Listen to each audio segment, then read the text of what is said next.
Good evening, ladies and gentlemen. Thank you for joining our nightly news program live from Algiers. I'm your host, Karim Zachary, with the latest updates from around the world in tonight's top stories.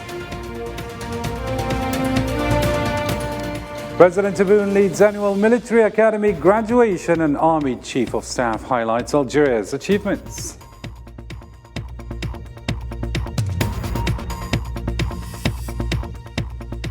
Also in our news, Sonatrach and Total Energies forge partnership to boost gas production. Algeria poised as key European energy supplier.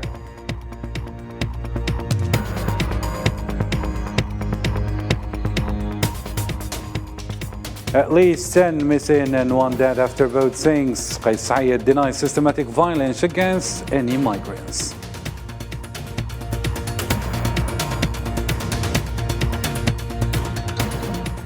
And battles rage around Bakhmut amid Ukrainian advancement to NATO to discuss Zaporizhzhia file.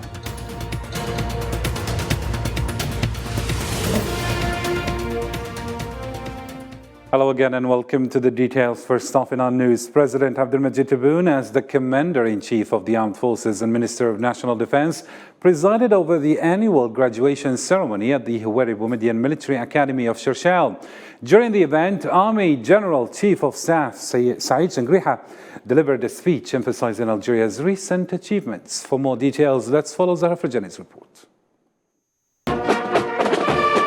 Algerian President Mr. Abdelmadjid Tebboune supervised the graduation ceremony at the Military Academy in Shershel, the late Houari Boumediene. The ceremony began with President Tebboune's inspection of the military formations at the Flag Square in the Academy, located west of the Algerian capital. In a speech delivered at the beginning of the ceremony, Algerian Army General Chief of Staff Said Shengriha described the achievements made under the supervision of the Algerian President as an epic that restored hope to the nation. السيد الرئيس إنما يعرفه بلدنا اليوم تحت قيادتكم. Under your wise leadership, Mr. President, our nation experiences remarkable achievements and a commendable renaissance, restoring hope, ambition, and driving development. Thanks to you and loyal citizens, Algeria successfully resurrected the National Renaissance Project, aiming to emerge as an effective, capable nation, bolstering economic, technological, and knowledge-based independence. The Algerian Army General underscored the significant diplomatic achievements made by Algeria at the international scene, contributing to global peace and security. Under your wise policies, Algeria achieved remarkable diplomatic successes, strengthening cooperation with friendly nations and emphasizing its pivotal role in fostering global peace and security. Guided by your directives, the People's National Army, descendant of the National Liberation Army, is determined to maintain these achievements and advance development and modernization, bolstering our military strength and national security.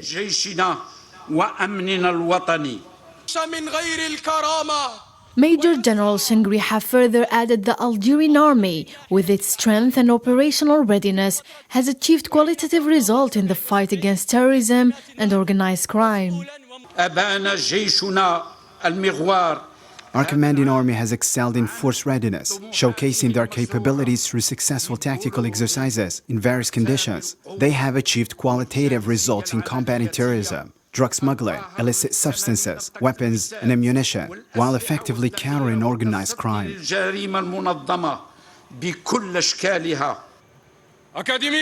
All in all, the military graduation ceremony was an opportunity to shed light on the various major security and economic challenges troubling the world, and on how Algeria played a pivotal role, guaranteeing its national security first and contributing to the peace and stability of the region.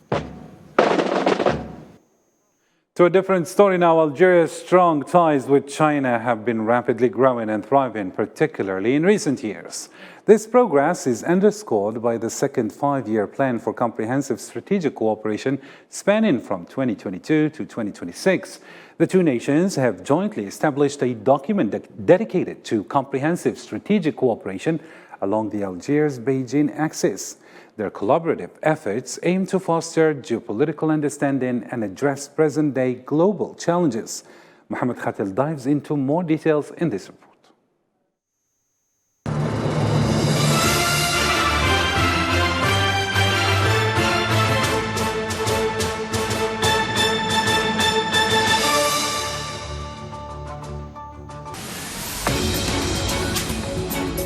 Algeria and China share deeply rooted historical relations that have developed over the last years into a multi-dimensional strategy and partnership.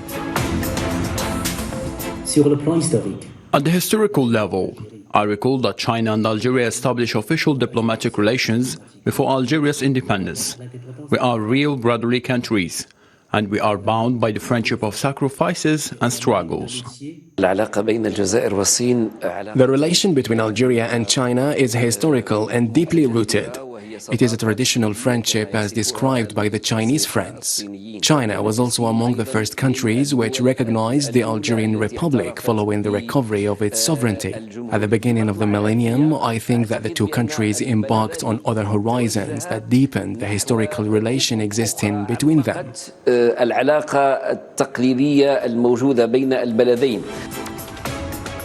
A common wish of Algiers and Beijing to strengthen cooperation and partnership that culminated in the signing of the second five-year plan for comprehensive strategic cooperation for the period between 2022 and 2026.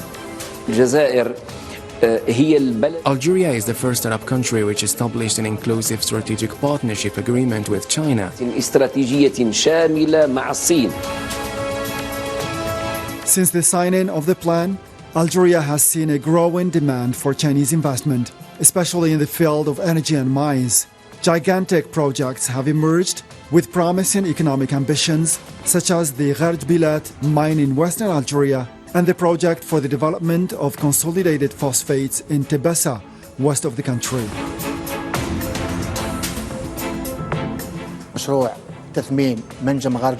The ongoing project between the two countries aims to set up two joint ventures for iron processing with a capacity of 1 million tons per year. This project consists of two main phases. The first is a pilot phase that will last 3 years from 2022 to 2025, and the second is an industrial phase which will last for 15 years. The Phosphate Consolidated Project, in partnership with Asmidal Company and the National Group for Mining Production and Exploitation, Sonarem, on the one hand, and the Chinese companies Yuhan and Yunnan on the other. For its part, energy has an important share in this partnership through the signing of a series of cooperation contracts between the Algerian group Sonatrach and the Chinese group Sinopec. In the field of hydrocarbons, it's worth noting that the most important Chinese partner of Sonatrach in this field is Sinopec Company, which signed in May 2022 a contract for the exploitation of Zarzaitin Basin with Sonatrach Group. These agreements and memorandum of understanding signed by the two companies will allow making investments worth about $490 million.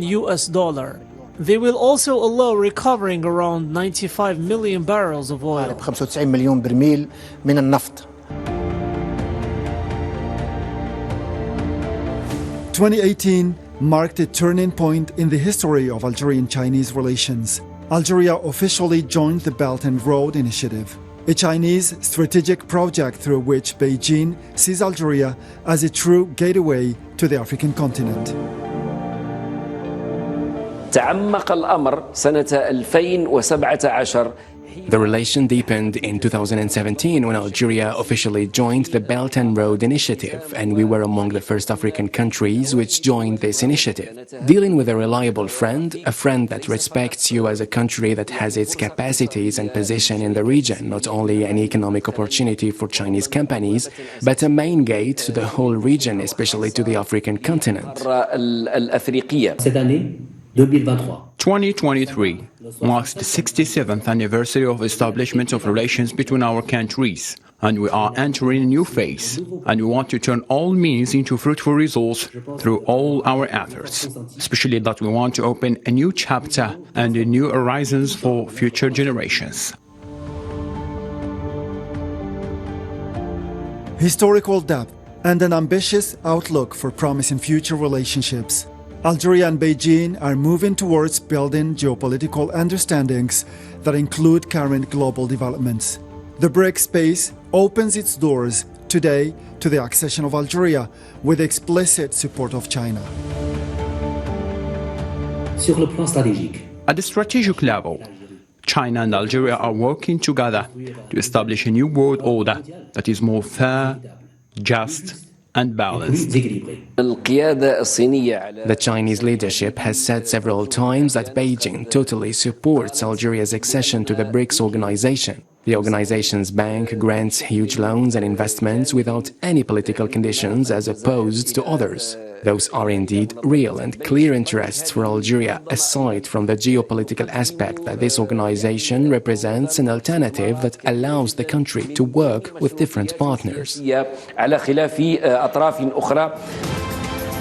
Algeria-China relations are moving steadily towards deeper ties, and the growing indicators of the volume of exchanges between the two countries are yet another indication of the common desire of the Algerian and Chinese leaderships to seize every opportunity in order to intensify and promote cooperation.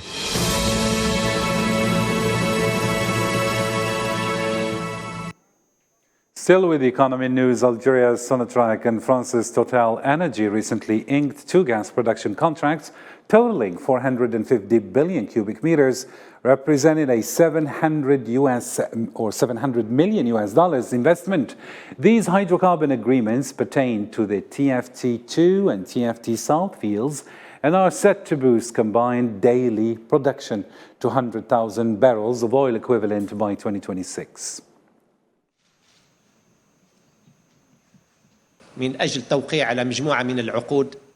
A set of contracts have been signed between Sonatrach and our historical partner, Total Energy. The first one is related to exploration and production contracts with an investment of more than $700 million for the production of about 54 billion cubic meters of gas and 13 million tons of liquefied petroleum gas and condensate.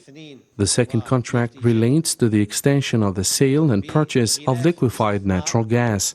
Je suis ravi de revenir ici pour une nouvelle étape de ce long partenariat. I'm pleased to come here for a new station and a long partnership that brings us together with Sonatrach, and these agreements that will enhance the production of natural gas in Algeria, which has huge gas potentials, in which interest has become greater than ever due to geopolitical conditions. And in the same context, Sonatrach and Total Energy signed a memorandum to enhance cooperation and partnership in various energy sectors, particularly gas production. The CEO of Total Energies acknowledges Algeria's abundant resources, positioning it as a significant energy supplier for Europe. Islam Sid reports.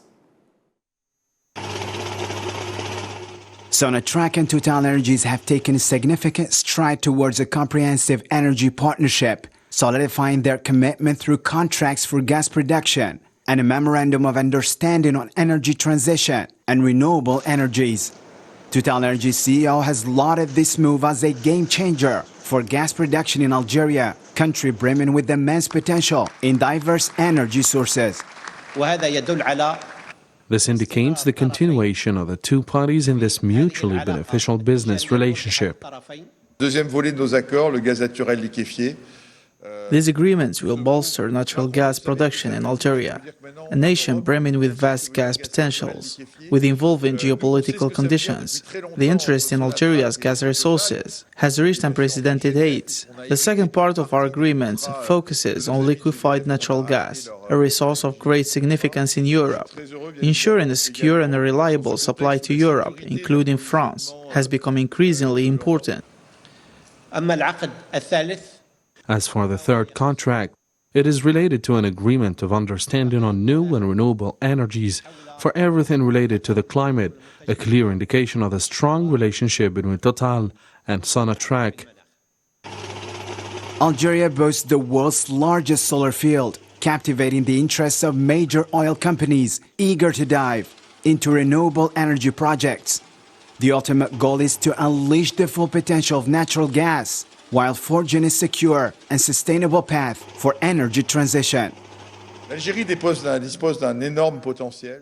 Algeria boasts immense potential, particularly in its abundant sunshine, creating significant opportunity for renewable energy production. This untapped potential can be transformed into tangible projects through collaborative efforts.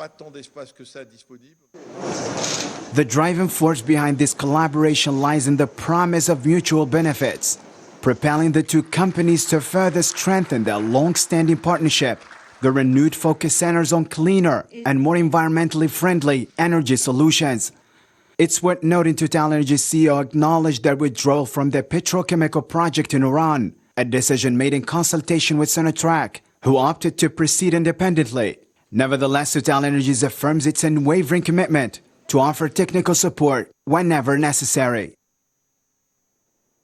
During a meeting at the Carthage Palace on Sunday, Tunisian President Kais Saied, together with the head of government, addressed the issue of irregular immigration in the country.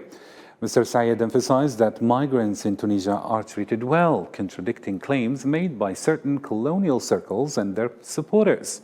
He further highlighted the role of Tunisian security forces in protecting those who have chosen to settle in Tunisia. Tunisia is not a furnished apartment intended to be sold or rented, and these migrants have been forced to come to Tunisia by criminal networks that target countries and people. Libyan Unity Government leader Abdulhamid Dbeiba tweeted on Sunday revealing the upcoming resumption of flights between Italy and Libya in September.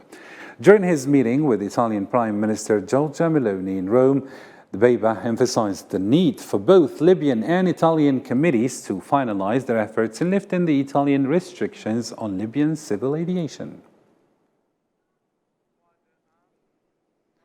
Fierce fighting continues in Sudan between the Rapid Support Forces and the Sudanese army. The Health Ministry, meanwhile, confirmed 22 fatalities in Omdurman amidst a severe humanitarian crisis that has resulted in thousands of casualties and millions displaced. Here's Osama Ayadi with the full report. Fierce fighting and heavy artillery clashes persist between the Sudanese army and the Rapid Support Forces. This intense conflict, which started in mid-April, has now surpassed 3 months, with recent clashes centered in Omdurman, near the capital and close to the Sudanese presidency. The city holds vital military targets, including air bases, engineering corps headquarters, and the Central Reserve Force headquarters for the Sudanese army. It serves as a crucial supply base for the Rapid Support Forces, facilitating the transfer of troops and weapons from Darfur to the peripheral areas of the capital. I hope both sides in the conflict will sit down and talk and request the international community to pressure them to end this conflict as soon as possible. Khartoum was devastated by the fighting, including the infrastructure, factories and homes. The city is almost shut down and turned into a ghost city. In an attempt to clear Omdurman from the Rapid Support Forces, the Sudanese army mobilized special forces for large-scale operations. However, the fierce resistance from the opposing faction has led to a back-and-forth battle in multiple areas. The situation in greater capital area is dire, as only 20% of the medical institutions are barely operational, and continuous armed clashes severely strain the healthcare system. Additionally, citizens continue to face severe shortages of essential resources like water, food, and electricity.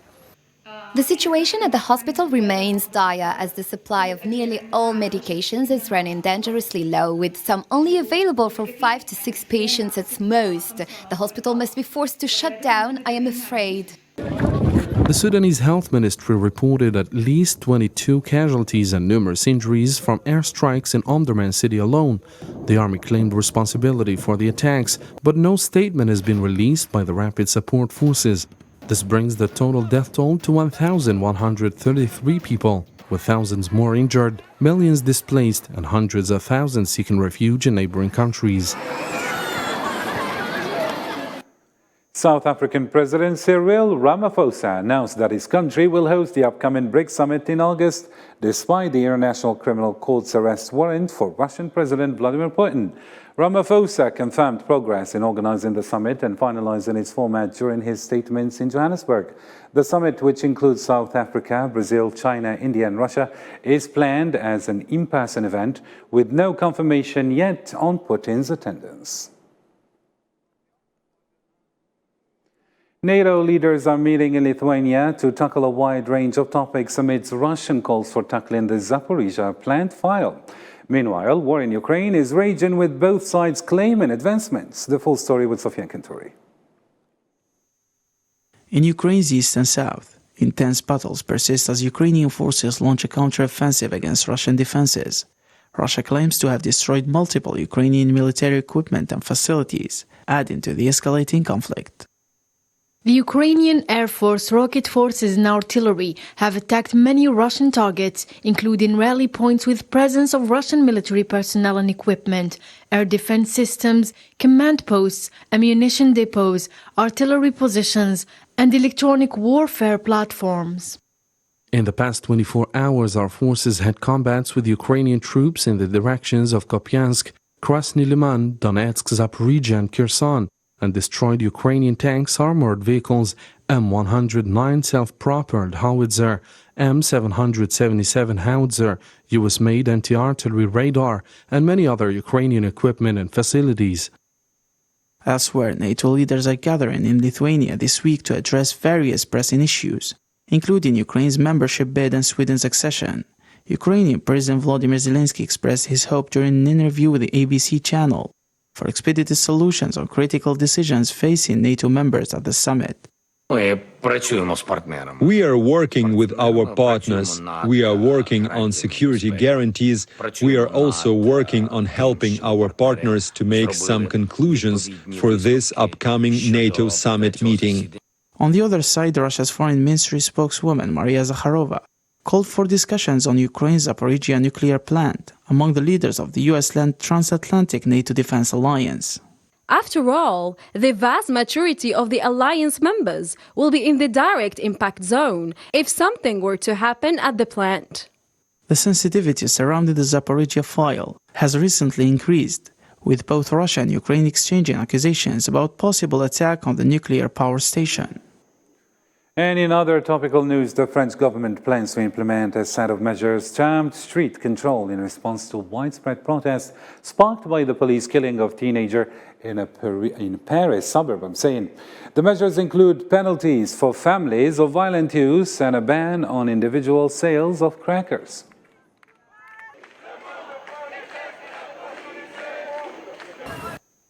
For more stories making headlines around the globe, here's the news in brief by Salman Asif this time.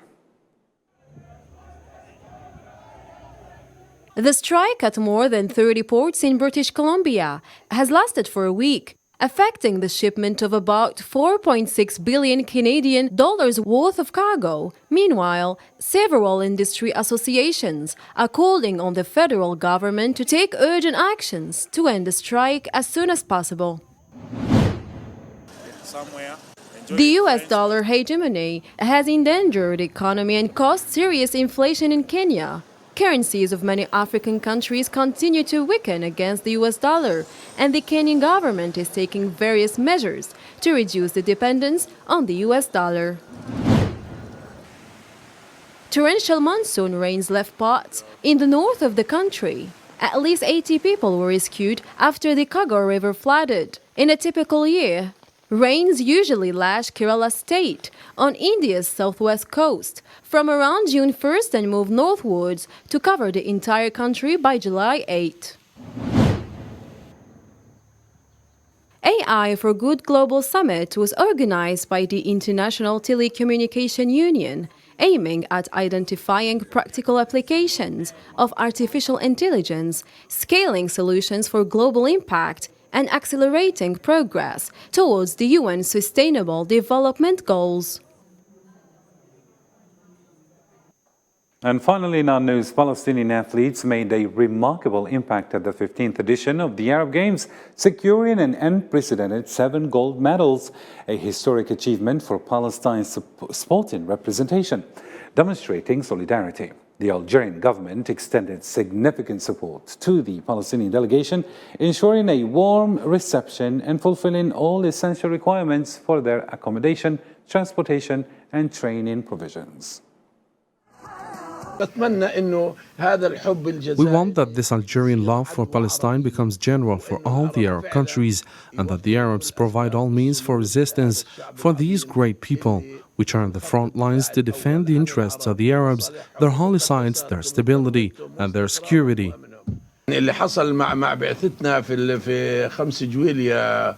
What happened to our delegation on the 5th of July when the Algerian people stood for saluting the Palestinian delegation and calling for Palestine and the Palestinian athletes?